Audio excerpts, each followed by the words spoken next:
Allora, ritorniamo un po' a noi, la formazione quindi dà delle opportunità, la formazione anche per gli adulti tra l'altro, vero? Cioè, perché qua abbiamo parlato dei ragazzi, però ci sono corsi di formazione anche per chi a un certo punto si accorge nel mezzo del cammino di sua vita che è stufo, che vuole cambiare proprio completamente lavoro, non ci si può improvvisare ormai, però si possono intraprendere percorsi formativi. Ma ENIP è molto conosciuta in certi luoghi per la formazione iniziale, però è un falso. Noi abbiamo circa 4.000 ragazzi, che sono tanti, ma formiamo ogni anno circa 6.000 adulti. Chi è che viene da noi?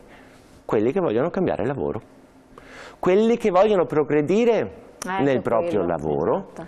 Quelli che hanno perso il lavoro, perché ci sono anche tutti quelli che si trovano in una situazione transitoria, hanno perso il lavoro, vogliono rimpiegarsi, vogliono cambiare la vita, facciamo un lavoro, ne voglio fare un altro. E i nostri centri funzionano, ahimè, 24 ore al giorno, cioè abbiamo l'attività la mattina, perché di norma è quella con i ragazzi, il pomeriggio e la sera abbiamo tutta l'attività di formazione per le imprese, per i lavoratori e per quelli che non sono occupati. Ripeto, cos'è che si fa nella formazione nazionale per capirci poi concretamente? Si fanno i percorsi tutti quelli nell'ambito elettrico-meccatronica, meccanica, automazione industriale, che è richiestissima, tutto l'ambito dell'automazione, la saldatura, tutti i percorsi di saldatura. Richiestissimi. Beh, insomma, guardate che un saldatore, poi è come sempre nella vita, c'è chi strimpella e chi suona, ok? Un saldatore che ha tutti i patentini, ha un lavoro in mano che è... È molto richiesto, è molto richiesto. Guardate, quando salite su un aereo, i motori che sono attaccati a quell'ala, qualcuno l'ha saldato. E anche su questa come rappresentazione, immaginate, vi faccio un altro esempio, no? La responsabilità del lavoro e quanto è pagata. Un controllo numerico a 5 assi, parliamo di macchine che vanno in forma basica 500.000 euro, ma parliamo di macchine da 1 milione, 2 milioni di euro. Qual è la responsabilità di chi programma in camice bianco, perché c'è questa rappresentazione delle tute blu che non esistono più, in camice bianco una macchina del genere? Quanto viene pagato? Un invito forte che io faccio, poi anche questo, c'è una questione di genere forte nel nostro paese, e mi rivolgo a tutte le ragazze e a tutte le donne. Guardate che le donne hanno di quelle capacità nell'ambito logico-matematico, di attenzione, che è molto più elevata degli uomini.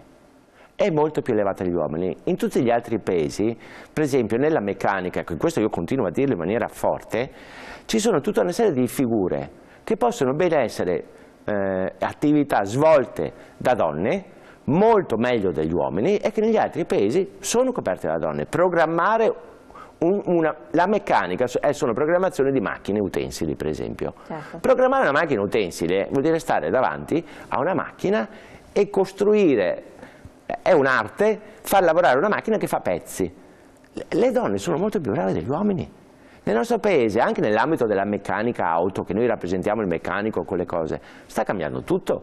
Oggi il meccanico deve sapere usare prima la centralina, che è una centralina elettronica dell'auto. In una macchina ci sono più fili elettrici che motore. Allora anche tutte le ragazze e ragazzi che comincino a muoversi anche in un altro ambito, anche nella riqualificazione. Chi ha fatto un percorso di ragioneria ha più capacità programmatorie di chi non l'ha fatta. Chi ha fatto ragioneria e vuole reinventarsi sull'ambito del digitale ha grandi opportunità. Certo, un altro messaggio. A mio figlio avevano consigliato una scuola tipo ENE perché non aveva interessi. Per fortuna non li abbiamo ascoltati. Ecco, questo qui è l'errore da una parte e dall'altra. Per fortuna non li abbiamo ascoltati è in termini negativi perché non aveva interessi. Allora, ripeto, i ragazzi che vengono fuori dall'ENIP piuttosto che dai salesiani e dagli altri siti, dico, sono ragazzi che hanno un diploma tecnico, aggiungo. Nel nostro paese, ma lo sentiamo Draghi dalla mattina alla sera, c'è anche tutta questa riforma in atto degli FTS e degli ITS, e quindi chi fa questi percorsi poi può ulteriormente specializzarsi con livelli in ambito tecnico, perché se uno non gli interessa l'ambito tecnico e vuole fare altro, ha fatto bene a non fare l'ENEP, ci mancherebbe anche altro. Se uno vuole fare il liceo classico, che faccia bene il liceo classico, è una cosa anche quella dignitosa e pari. Ma i percorsi di livello qualitativo dal punto di vista dell'educazione, i famosi EQF, i livelli EQF, si conseguono tanto da una parte e tanto dall'altra. Quindi noi non siamo, guardate che il nostro obiettivo è per i ragazzi, per esempio di ENIP, e ce ne sono, che hanno le potenzialità, vengono accompagnati dall'ENIP e diventano ingegneri meccanici. Non è che si devono fermare al diploma, Anche questa è un'altra rappresentazione che è un po' fuori dal mondo. Quindi voi anche incentivate eventualmente chi ha attitudine a continuare viene accompagnato dai nostri formatori. Viene accompagnato dai nostri formatori, noi abbiamo, poi non sono tantissimi perché chi decide di fare un percorso in ENIP ha deciso di fare altre cose normalmente nella vita, però c'è chi cambia idea e viene, e noi abbiamo ragazzi, faccio l'esempio, che diventano ingegneri meccanici. Chiaro, sì. I telemetrista delle McLaren, della Bridgestone, sono ragazzi che vengono fuori dall'ENIP. Chiaro. Una volta alle medie c'era la materia applicazione tecnica dove si faceva manualità e soprattutto i maschi cominciavano a capire se volevano continuare a studiare o fare l'artigiano. Se adesso le medie sono diventate un preliceo è logico che abbiamo perso qualcosa. È vero questo, noi stiamo immaginando per quest'estate di fare una cosa molto semplice. Nei nostri spazi, adesso vediamo in quali centri farli, dare la possibilità ai ragazzi delle medie di venire e giocare col legno, giocare con il ferro, perché l'abbiamo perso tutte queste cose che si faceva. Io alle applicazioni tecniche mi facevano fare anche la maionese, devo dire che non riuscivo mai a farla, ok? Ma sicuramente giocavo con il legno, facevo queste cose e quindi non diamo più valore alla manualità. Stiamo immaginando questo percorso, stavamo pensando anche qui di farlo anche in Padova e in altri centri, dove proprio si fa una settimana dove si gioca e si impara a vedere anche internamente se è una cosa che ci piace, se è una cosa che ci piace. Ma adesso comunque c'è anche ben poca manualità nei giovani, no? Perché sono tutti quanti legati eventualmente piuttosto alle programmazioni o al PC o all'iPhone che hanno, ma non alla manualità. Tanto è vero che anche i bambini stessi non giocano più, giocano molto meno.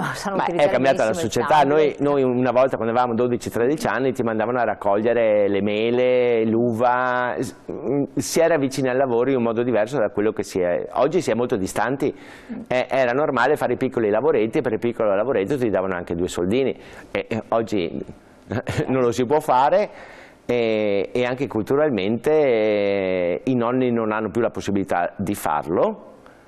E poi anche sulla questione della manualità, stiamo attenti a cosa vuol dire, perché oggi la manualità non è la manualità di allora, perché uno pensa, viene in ENIP e faccio il falegname, insomma, non siamo più come Geppetto.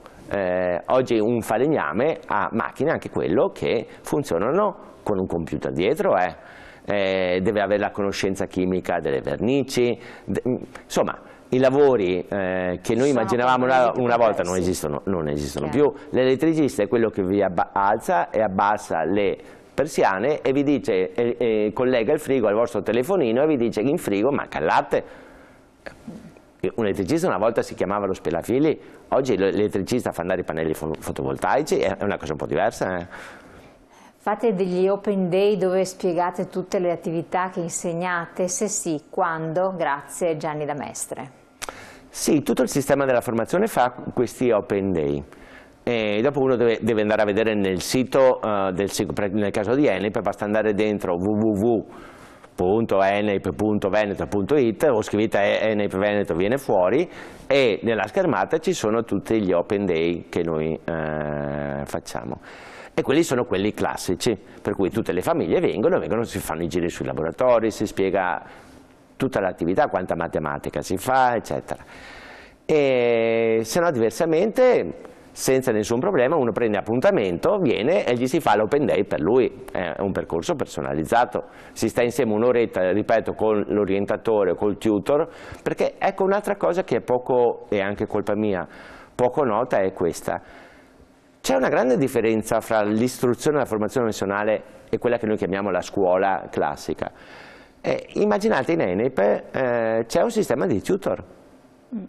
Ogni classe ha il suo tutor che segue i ragazzi affinché imparino meglio, se hanno problemi, perché anche tanti ragazzi al momento dell'adolescenza hanno anche tutta una serie di problemi, quindi c'è una presa in carico come comunità dei bisogni del ragazzo molto più forte.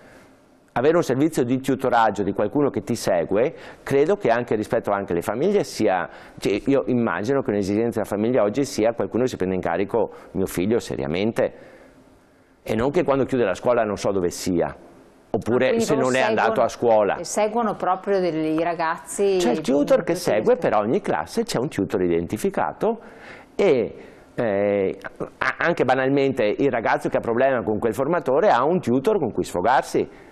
O anche le cose banali, sapete, cioè siamo stati tutti adolescenti, si è innamorato, non riesce a studiare, tutte queste cose qua, ha un punto di riferimento che lo accompagna. Funziona anche troppo, perché con questi tutor, questi ragazzi a 25-30 anni continuano ad aver bisogno del tutor e continuano ad andare avanti e indietro, anche per cambiare lavoro, per qualunque cosa, ma sono sempre lì. Riferimento, quindi questo è importante. Sono di riferimento tutta la vita, dopo vedi questi ragazzi di 30 anni che vengono perché hanno magari altri problemi con la ragazza, però... Certo. Credo che sia, non so come dirvi, è un po' come fosse una parrocchia che era una volta, non lo so, in questo senso, c'è un luogo dove i ragazzi possono stare e qualcuno che li ascolta. Allora, il tempo è volato, è stata una bellissima chiacchierata, molto interessante, e ci ha dato tante informazioni anche ai nostri telespettatori che richiedevano questo, era anche importante farlo. Ringraziamo Giorgio Sbrissa, amministratore delegato a ENAIP Veneto e presidente di Forma Veneto, nonché europeo e DTA. Grazie, buon lavoro, ne ha da fare in questo periodo. Grazie a voi. E ci rivedremo magari anche in altre circostanze a parlare anche di altre questioni, entrando più nel merito specifico. Grazie, buon proseguimento. Grazie a voi.